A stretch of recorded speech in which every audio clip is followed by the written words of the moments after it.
Kisah Utsman bin Affan, Khulafaur Rasyidin pemilik dua cahaya, dan wafatnya.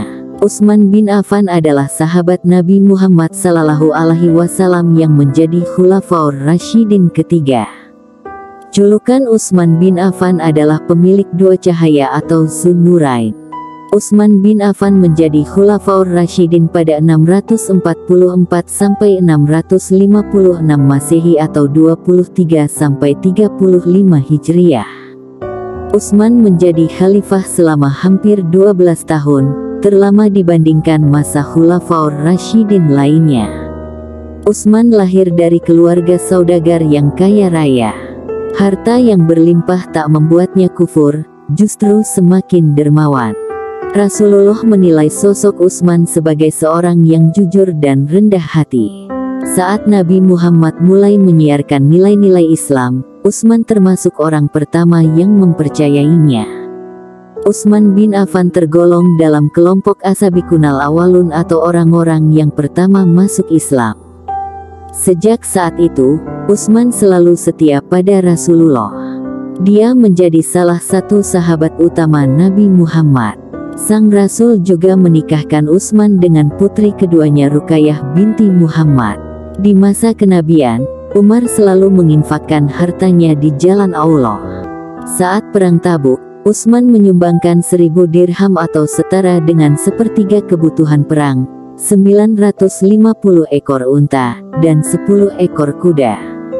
Utsman bin Affan adalah sahabat Nabi Muhammad SAW yang menjadi Khulafaur Rasyidin ketiga.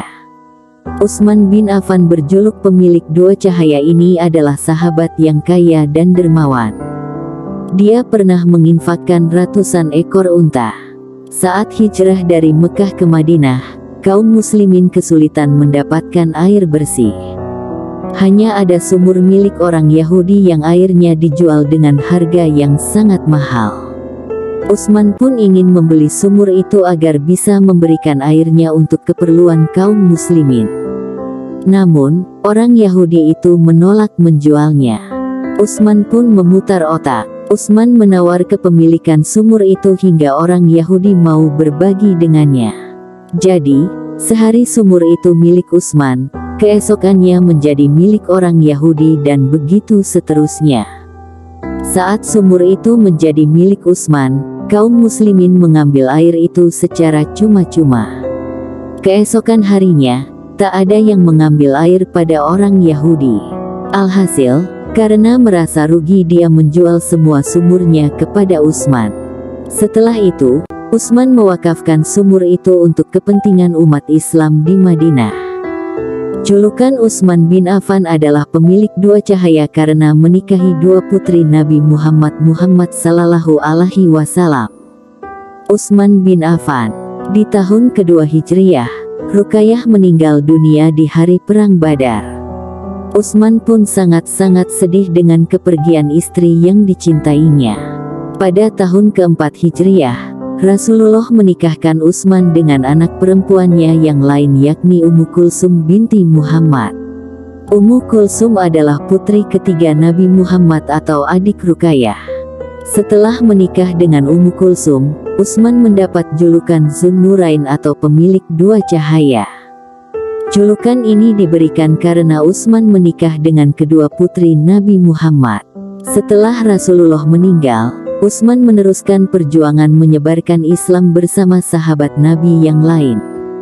Utsman menjadi pemimpin kaum muslimin sepeninggal Abu Bakar As-Siddiq dan Umar bin Khattab. Utsman menjadi khalifah pertama yang memperluas Masjidil Haram di Mekah dan Masjid Nabawi di Madinah.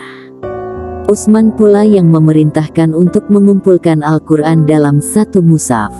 Utsman bin Affan, sahabat Nabi pemilik dua cahaya ini meninggal dunia pada tahun 35 Hijriah. Meninggalnya Utsman bin Affan radhiyallahu anhu cukup tragis.